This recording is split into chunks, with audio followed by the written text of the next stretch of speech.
बिस्मिल्लाहिर्रहमानिर्रहीम। नाज़रीन अस्सलाम वालेकुम, मैं हूँ इमरान वसीम। नाज़रीन, इस प्रोग्राम में एक तो आपको ये बताएंगे कि बानी तहरीक इंसाफ इमरान खान के हुक्म पर सुन्नी इत्तेहाद कौंसिल के जो वज़ारत उज़्मा के उम्मीदवार हैं जनाब उमर अयूब खान साहब, उनकी तरफ से क्या हद पार की गई है, क्या मामला है सारा, जिसमें उमर अयूब साहब ने ये नहीं देखा कि वो क्या करने जा रहे हैं और जो करने जा रहे हैं और जिससे कहने जा रहे हैं क्या उसके पास वो अख्तियार है जिसका आप उससे तकाजा कर रहे हैं। एक तो नाजरीन इस ख़बर की डिटेल आपके साथ हम शेयर करेंगे, और दूसरा अली अमीन गंडापुर साहब जिन्होंने आज खैबर पख्तूनख्वा के वज़ीर आला का हल्फ उठाया है, उनकी तरफ से तहकीकात का हुक्म दिया गया है। अब अली अमीन गंडापुर साहब ने किस किस्म की और किस मामले की तहकीकात का हुक्म दिया है और उस मामले पे अली अमीन गंडापुर साहब क्या चाहते हैं, इसकी डिटेल भी आपके साथ हम शेयर करेंगे। और फिर आपको ये भी बताएंगे कि निगरान वज़ीर आज़म अनवारुल्लाह काकड़ साहब जो कल शहबाज शरीफ साहब वज़ीर आज़म बन जाएंगे, शहबाज शरीफ का उमर अयूब साहब के साथ का मुकाबला है, तो निगरान वज़ीर आज़म काकड़ साहब ने ज़ाहिर सी बात है कि अगले चंद घंटों में या 24 घंटों में घर चले जाना है। लेकिन उनकी लॉटरी क्या निकली है, यानी निगरान वज़ीर आज़म का ओहदा छोड़ने से पहले क्या काकड़ साहब की कोई लॉटरी निकलने वाली है, ये मामला क्या है, क्या नज़र आ रहा है या क्या होने जा रहा है, इस पर भी आप नाज़रीन के साथ डिटेल शेयर करेंगे। और इसके अलावा नाज़रीन उमर फ़ारूक ज़हूर जिन्होंने तोशा खाने की घड़ी ख़रीदने का दावा किया था, उनके हवाले से एक अदालती फ़ैसला सामने आया। लेकिन अदालती फ़ैसले के बाद एक सब्सिक्वेंट और बड़ी अहम डेवलपमेंट हुई है, जिसने पहले वाले अदालती फ़ैसले में जो लिखा गया ग़ालिबन उसको कंट्राडिक्ट कर दिया है। तो ये सारी डिटेल इन ख़बरों के आपके साथ हम शेयर करने जा रहे हैं, और कुछ दीगर ख़बरें भी हैं।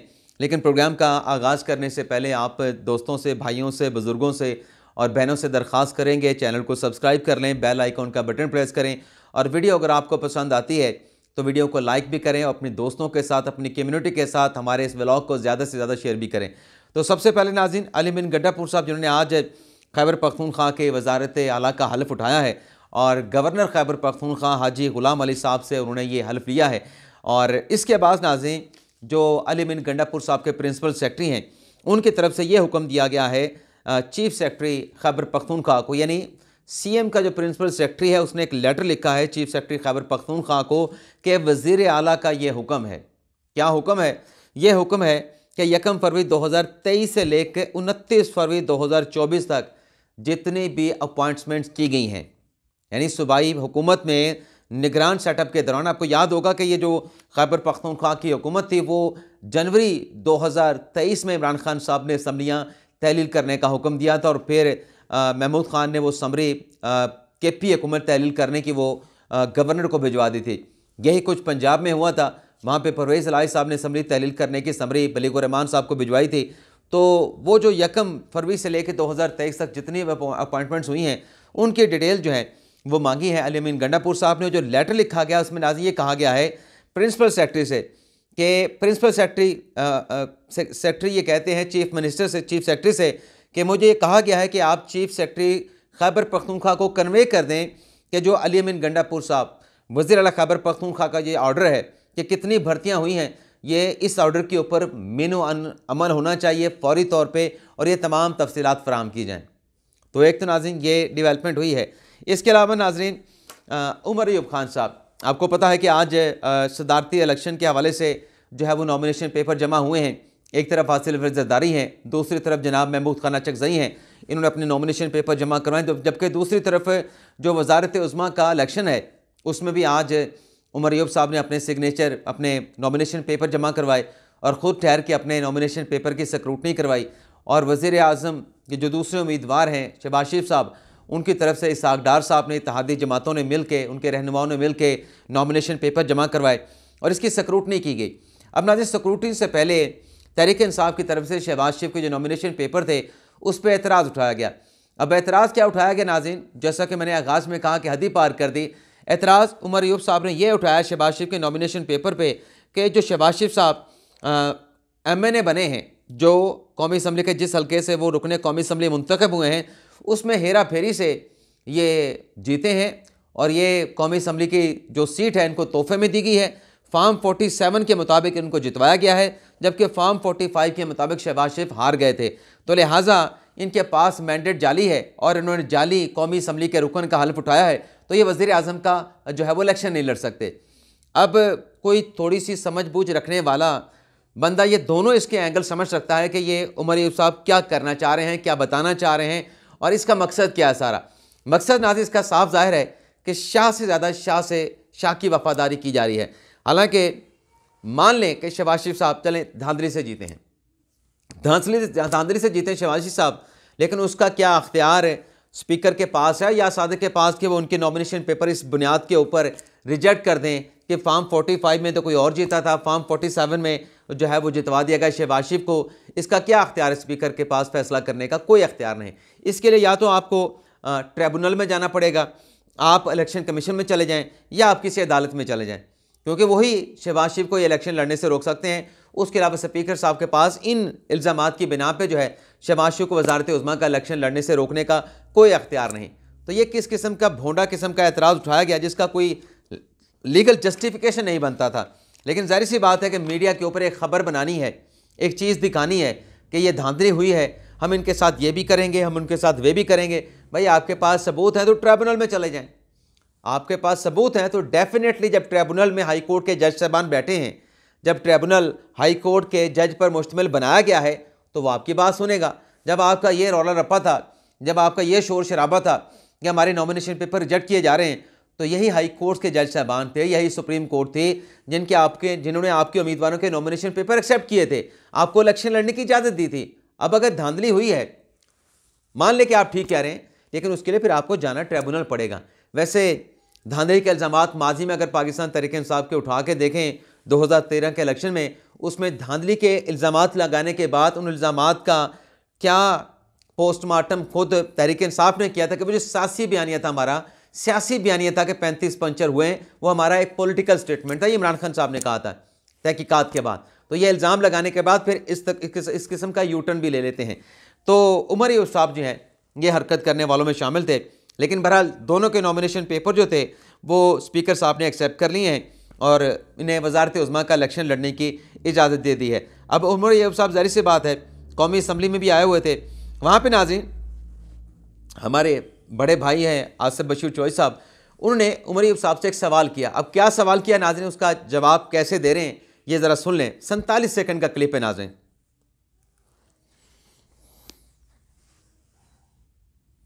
आज कल उमर अयूब साहब, आप इस वक्त एक रियासती जबर के खिलाफ बात कर रहे हैं, रिगिंग के खिलाफ बात कर रहे हैं और डेमोक्रेसी की बात कर रहे हैं, लेकिन आपके जो ग्रैंडफादर थे उन्होंने पाकिस्तान में पहली रिगिंग की मोहतरमा फातिमा जिन्ना के खिलाफ जमहूरियत की बसात लपेटी, आपके वालिद साहब ने उनके जलसे पे फायर भी किया। तो क्या अब जब आप डेमोक्रेसी की एक मौसर आवाज बुलंद कर रहे हैं तो आप अपने इस जो आपके बुजुर्गों के अमाल थी उस पर कोई शर्मिंदा हैं या कोई माफी मांगेंगे? सबसे पहली बात यह है कि आपके पास हिस्टोरिकल फैक्ट्स बिल्कुल गलत है। पाकिस्तान की हिस्ट्री जरा सही पढ़ लें, आपको पता लग जाएगा। मार्शल नहीं लगाया था फातिमा जिन्ना को गद्दार किसने करार दिया था? अब आसिफ बशीर चौधरी साहब ने बड़ा सख्त सवाल पूछा, लेकिन ज़ाहिर सी बात है कि उमर अयूब साहब के पास इस सवाल का जवाब नहीं था। तो वो कहते हैं कि रिपोर्टर को कहते हैं आसिफ बशीर चौधरी साहब को कि आपके पास फैक्ट दुरुस्त नहीं है। हालांकि फैक्चुअली ये बात दुरुस्त है कि जो मार्शला लगा था वो मार्शला उमर अयूब खान ने लगाया था, वो अपना जनरल अयूब ने लगाया था। उससे पहले सिकंदर मिर्ज़ा साहब ने हुकूमत का चलता ज़रूर किया था, लेकिन हुकूमत की बागडोर उन्होंने खुद संभाल ली थी। लेकिन साथ में जब काबीना में जनरल अयूब को शामिल किया था तो जनरल अयूब ने बाद में फिर सिकंदर मिर्ज़ा को घर भेज के मुल्क में मार्शला का इतलाक़ कर दिया था, कू कर दिया था। और फिर फातिमा जिन्ना को गद्दार करार देने वाला मामला जो है वो भी किसी से ढका छुपा नहीं कि किसने कायदे आज़म बानिया पाकिस्तान मोहम्मद अली जिन्ना की हमशीरा को, बहन को, फातिमा जिन्ना को गद्दार करार दिया था, उसका भी जवाब नहीं दिया। आज जमहूरियत के चैम्पियन बने हुए थे, आज वैसे बड़ा अच्छी तहमीद बांधी और तहमीद बांधने के बाद जब एक्चुअल सवाल पे आए तो फिर उमर अयूब साहब के पास आसिफ बशीर चौधरी साहब के उस सवाल का नाज़रीन कोई जवाब नहीं था। अब आ जाते हैं नाज़रीन जो काकड़ साहब वाली खबर है।